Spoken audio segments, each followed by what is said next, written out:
আসসালামু আলাইকুম। আমি আছি রিয়াদ শহরে। তো রিয়াদ শহরের আহ, পলায়া নামক এক এরিয়াতে আছি। আপনার এখান থেকে বাতা প্রায় যাইতে আপনার 20 মিনিট সময় লেগে যাবে। তো বাতা থেকে এখানে আপনার ট্যাক্সি ভাড়া, তারপরে ধরেন ট্যাক্সি দিয়ে আসতে গেলে আপনার মিনিমাম 15 রিয়াল, 10 রিয়াল এরকম খরচ হতে পারে। আর আপনার এখানে মেট্রো রেলের ব্যবস্থা আছে, মেট্রো রেল এখানে চলাচল আছে। তো মেট্রো রেলে আসা যাওয়া করা যায়, মেট্রো লাইনের সিস্টেম করা আছে। তো আপনারা রিয়াদ শহর আসলে, রিয়াদ শহরটা আপনার আসলে দেখতে অনেক সুন্দর। এখানে আপনার রিয়াদ শহরের অনেক স্থাপনা আছে যেগুলা দেখতে অনেক সুন্দর। আর তারপরে এখানে পার্ক আছে, সব কিছু অ্যাভেলেবল আছে। এখানে অনেক প্রবাসী এখানে কাজ করে। এখানে আপনার আচ্ছা, সৌদি আরবের মেন শহর ছিল রিয়াদ। এখন বিভিন্ন শহর হয়ে গেছে, জেদ্দা, মক্কা, মদিনা। মক্কা তো আগে থেকেই আপনার সবচেয়ে সুপরিচিত এক জায়গা। ওখানে মানুষ উমরা করতে আসে, হজ করতে আসে।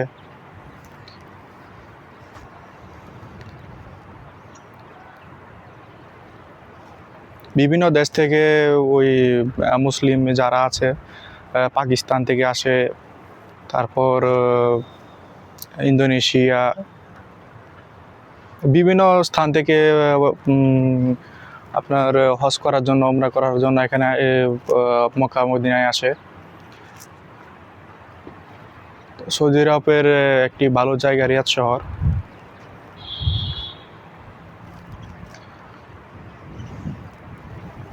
এখানের পরিবেশটা আপনার অন্য সব শহর থেকে একটু আলাদা। আপনার এখানে যে আবহাওয়াটা আপনার অন্য ডিস্ট্রিক্ট থেকে, অন্য অন্য শহর থেকে, যেমন দাম্মাম, আবা বলেন, বিভিন্ন শহর আছে, ওইসব শহর থেকে আবহাওয়া এখানে একটু আপনার অন্যরকম। এত বেশি গরম নাই, এত বেশি ঠান্ডাও নাই।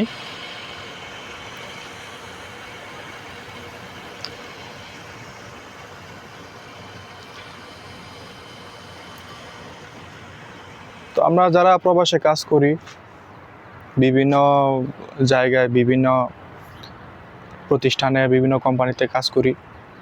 তো এখন আপনার যারা প্রবাসীরা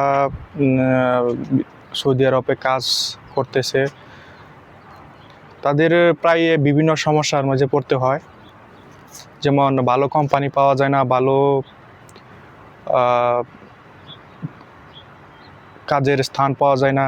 দেখা গেছে একটা জিনিস পাওয়া গেলে আরেকটা পাওয়া যায় না। এখানে আপনার ধরেন আপনার পরিচিত লোক যদি থাকে, তখন আপনার ভালো কাজের ব্যবস্থা হবে, আপনার ভালো কাজ পাবেন, ভালো সব কিছু পাবেন। যার পরিচিত লোক নাই, তাদের তো কাজের জন্য বিশাল সমস্যা। এখানে আপনার বাংলাদেশের মতোই আপনার এই যে কাজ ব্যাপারটা জিনিস, আপনার এই কাজ নিয়ে অনেক মানুষই এখানে অনেক সমস্যার মাঝে আছে। এখানে বাংলাদেশে যেমন আপনার কাজের জন্য বিভিন্ন জায়গায় মামু লাগে, চাচা লাগে। তো এখানে আপনার মামু চাচা থাকলে কাজের সন্ধান পাবেন, কিন্তু আপনার যাদের মামু চাচা নেই, টাকা নেই, তারা কাজের জন্য অনেক কষ্ট করতেছে।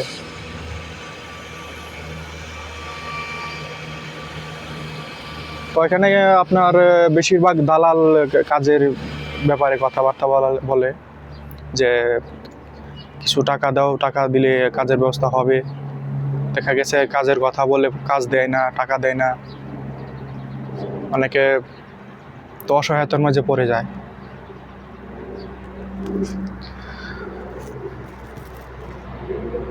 তো আমাদের উচিত আপনার ভালো কাজের সন্ধান করে প্রবাসে আসা, নিজের একটা স্কিল তৈরি করা। আপনার যে কোনো একটা কাজ আপনার নিজের আয়ত্তে করে তারপর আপনি প্রবাসে আসেন একটা ভালো কোম্পানি দেখে।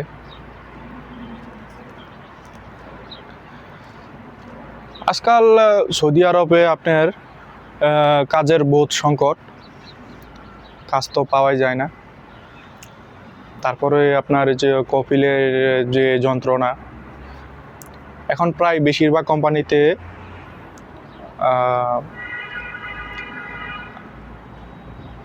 কাজ করে বেতন দেয় না। বেতন আপনার দেখা গেছে আপনি 1 মাস কাজ করছেন, 1 মাস কাজ করে অবশ্যই আপনার অনেক আশা থাকে যে আপনি বেতন পাবেন, বাড়িতে ফ্যামিলি আছে, পরিবারে টাকা পয়সা পাঠাবেন। কিন্তু এখানে সৌদি তারা আপনার বেতন নিয়ে অনেক ঝামেলা করে, বেতন তো দিতেই চায় না।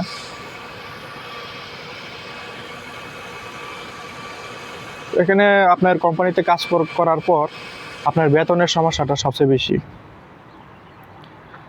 দেখা গেছে আপনার কোম্পানি এখন তারা নিজেদের মতো পরিচালনা করতেছে।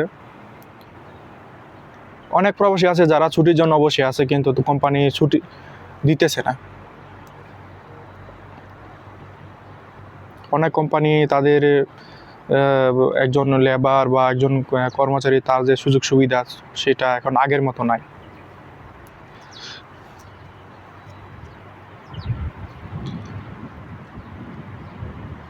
তো এখন আমি মনে করি আমার যতটুক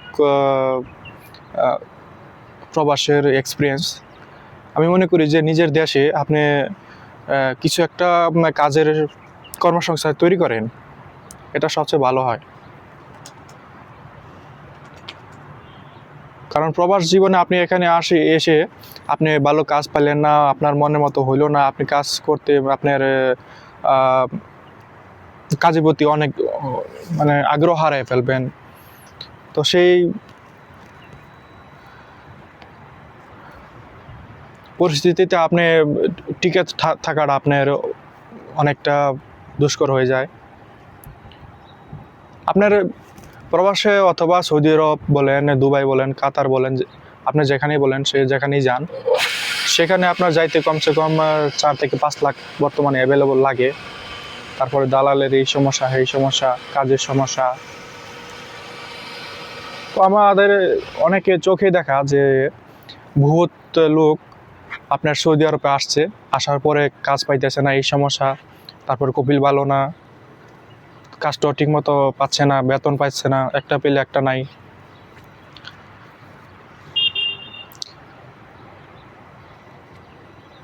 আমাদের উচিত আসলে যে যদি আপনার ভালো কিছু আপনার স্কিল নিয়ে আসেন, অবশ্যই আপনার জন্য ভালো কিছু আছে। কিন্তু আপনার সাধারণ লেবার অথবা আপনার ছোটোখাটো কাজে যারা আসে, দালালে বলে এখানে দিমু, এখানে দিমু, যে আপনার হোটেলে দিমু, আপনার এসির ভিতরে আপনার কাজ হবে। তো সেসব আপনার কাজ কফিলে দিতেও পারে না, দালালে দিতে পারে না। তখন দেখা গেছে যে অনেক প্রবাসী তারা অনেক বিপদের মধ্যে পড়ে যায়। এইদিকে আপনার সৌদি আরবে যে ওয়ার্ক পারমিট যেটা থাকে, সেটা আপনার অনেকে ডেট এক্সপায়ার হয়ে যায়। তখন এক চিন্তা টেনশনে থাকে যে আমার সৌদি আরবে আপনার ওয়ার্ক পারমিট আপনার একামা বলে থাকি। তো একামা আপনার ডেট এক্সপায়ার হয়ে গেলে দেখা গেছে আমাদের একটা ভয় থাকে যে পুলিশ আমাদের হয়তো ধরে দেশে পাঠিয়ে দেবে। তারপর আপনার সুযোগ সুবিধার জন্য আপনার একামাটা সবচেয়ে জরুরি এখানে। তো সেই জায়গায় যদি আপনার একামা না থাকে, তখন আপনারা একটা বিষয় চিন্তায় টেনশনে থাকেন। তারপরে পরিবার আপনার যারা আছে তারা অনেক টেনশনে থাকে। আপনার হয়তো অনেক প্রবাসী আছে যে তারা নগদ ক্যাশ টাকা দিয়ে আসতে পারে না, আপনার জমি জমা বন্ধক রেখে তারপরে আপনার ঋণ করে অনেক ক্ষতিগ্রস্ত হয়। ক্ষতিগ্রস্ত হয়ে তারা আপনার দেখা গেছে সুদে, তারপর বিভিন্ন উৎস থেকে তারা টাকা পয়সা নিয়ে সৌদি আরব আসে। কিন্তু দেখা গেছে যে সৌদি আরব আসার পরে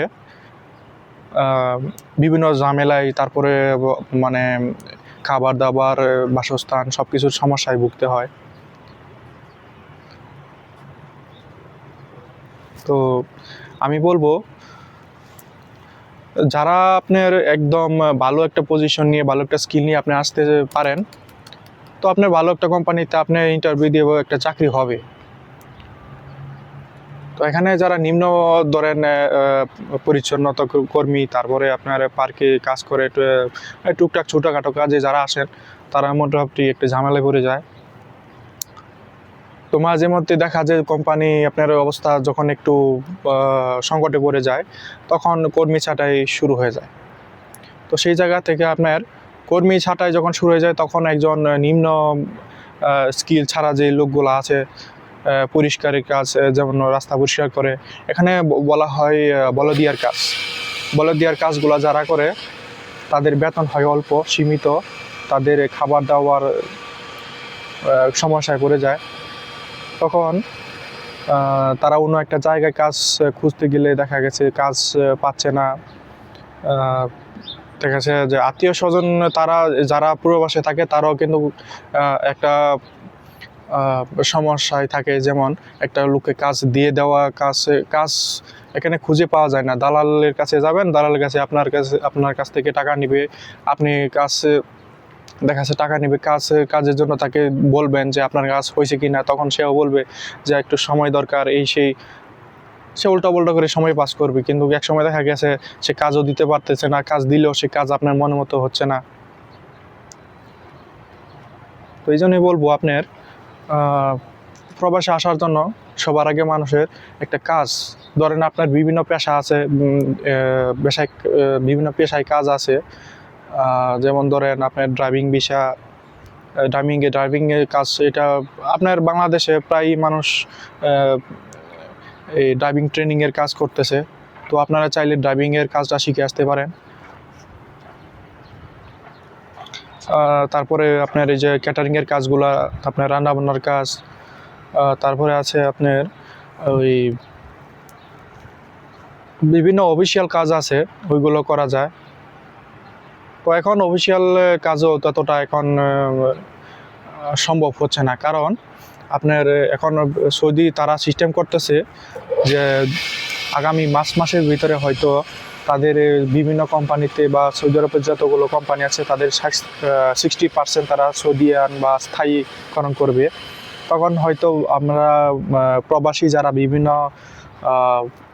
দেশ থেকে যারা এখানে আগত, তারা হয়তো সেই পজিশনটা আর পাবে না। এখানে অনেকে আছে ব্যবসা বিজনেস করতেছে, কিছু টাকা পয়সা নিয়ে কাজ করতেছে, আপনার বিভিন্ন স্থানে বিভিন্ন জায়গায় দোকান পাট এইসব ব্যবসাপাতি করতেছে। তো আমাদের উচিত যে প্রবাসে আসার আগে আপনার স্কিলটা তৈরি করুন, আপনার কাজটা শিখুন। আপনার বিভিন্ন কাজ আছে, আপনার বিভিন্ন কাজেরই আপনার কাজ জানা থাকলে আপনার কাজের অভাব হয় না। আপনার স্কিল তৈরি করুন। আমরা প্রবাসীরা দেখেন যে আপনার সারাদিন কত খাটাখাটনি করে, কিন্তু আপনার ওই যে শুক্রবার একদিন হয়তো বা তার ছুটির দিনগুলা হয়তো একটু ভালো পোস্ট ছবি উঠায়, তখন যদি সে ফেসবুকে অথবা কোনো সোশ্যাল মিডিয়াতে প্রকাশ করে, তখন দেখবেন যে দেশের মানুষ হয়তো মনে করে যে আপনার সে অনেক ভালো অবস্থায় আছে, ভালো একটা পরিস্থিতি আছে, হয়তো ভালো টাকা পয়সা ইনকাম করতেছে, কিন্তু আপনার বাস্তবতা সেরকম নয়। যেমন একজন জেনারেল লেবার অথবা আপনার সাধারণ কর্মী যেগুলো আছে, সাধারণ শ্রমিক যারা, তারা এখানে সারাদিন আপনার মাটিতে হয়তো বা ধুলাবালু অথবা আপনার ময়লা শরীরে গায়ে লাগিয়ে কাজ করে, কিন্তু আপনার একটা দিন সে ছুটি পায়, সেটা তার মনের মতো ছুটি কাটাতে চায়, তখন দেখা গেছে একটা ভালো ফটোশ্যুট করে ভালো ছবি ওঠায়, তখন সে দেশে আপনার সোশ্যাল মিডিয়াতে প্রকাশ হয়, তখন তারা মনে করে যে হয়তো সেখানে আসলেই আপনার সে ভালো পরিচিতি আছে। কিন্তু একটা সৌদি আরবে আপনার থাকতে গেলে, এই সৌদি আরবে আপনার সৌদি প্রবাসে যারা আছে তারা জানে যে এখানে টিকে থাকাটা কতটা কঠিন। তারপরে আপনার এই যে পারিবারিক সমস্যা, ধরেন টাকা পয়সার ব্যাপারে যে সমস্যা ফ্যামিলিতে হয়ে থাকে, সেই টেনশন, এখানে কাজের টেনশন, তো এইগুলা আপনার সব কিছুর মূল হলো আপনার আর্থিক অবস্থা যদি ভালো হয়, ভালো একটি কাজ করেন, ভালো একটি পজিশনে থাকেন, তখন আপনার সেই সমস্যাটা হওয়ার সম্ভাবনা কম। তাই আমাদের উচিত ভালো একটা স্কিল তৈরি করা, ভালো একটা কাজ নিয়ে দেশে প্রবাসে আসা।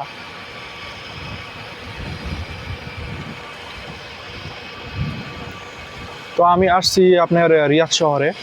আমি প্রথম সৌদি যখন আসি, আমার আসছিলাম এক কনস্ট্রাকশন কোম্পানিতে। তখন আমি কাজ নিয়ে আসছিলাম হেল্পারে, তখন সাধারণ শ্রমিক বলতে। তো আমাকে বলছিল যে একটা ক্যাটারিংয়ে দিবে, তো আমি সেই কাজটি তখন আমি পাই নাই। তখন কোম্পানি তারা দেখা গেছে তাদের একটা কোম্পানিতে কিন্তু আপনার বিভিন্ন সাইট থাকে, বিভিন্ন সাইটে তারা কাজ করায়, বিভিন্ন পজিশনে কাজ করা। তো আমাকে প্রথম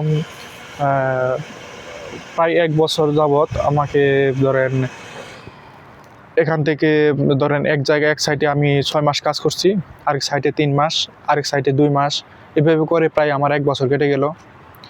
তখন আমি তাদের ধরেন আমাদের উপরের লেভেলে যারা আছে, আমাদের সুপারভাইজার অথবা তাদেরকে বলেছিলাম ব্যাপারটা, যে দেখেন আমরা কাজ করতে আসছি, আমাদের তো এই কাজে নিয়ে আসা হয়েছে, আমরা কিন্তু সে কাজটা পাই নাই। তো সেই বিষয়টা আপনার তারা আপনার অধিকাংশ যারা আছে তারা কিন্তু সে কাজ কথাটা আপনার যে তারা কানে নেয় না। তখন আমার যে আত্মবিশ্বাস যে আমি ইনশাল্লাহ একদিন এক সময় আমি হয়তো সেই পজিশনে যাইতে পারবো, আমার কাজটা আমি হাতে পাবো। তো সেই সময় আমি 1 বছর আমি এই সাইডে ওই সাইডে ঘোরাঘুরি করে এই কাজ করতাম। তখন হঠাৎ ক্যাটারিংয়ের কাজটা আমার হাতে এসে বসলো। আমার সুপারভাইজার বললো যে ক্যাটারিংয়ের লোক লাগবে। তো আমি বললাম হ্যাঁ ঠিক আছে, আমি ওই কাজটাই করতে চাই। তখন আমার ওই কাজটা ছেড়ে আমি ক্যাটারিংয়ে কাজ করা শুরু করলাম। তখন ক্যাটারিংয়ে কাজ করা আপনার ওইখানে কাজ করা শুরু করলাম। ওখানে আপনার একটা সমস্যা কি জানেন, আপনার ওইখানে কাজ করতে গেলে আপনার ডিউটিটা অনেক একটু বড় সময় হয়ে যায়। যেমন ধরেন একটা কোম্পানিতে একটা ক্যাটারিংয়ে কাজ করলে আপনার 10 ঘন্টা 12 ঘন্টা কাজ করা লাগে।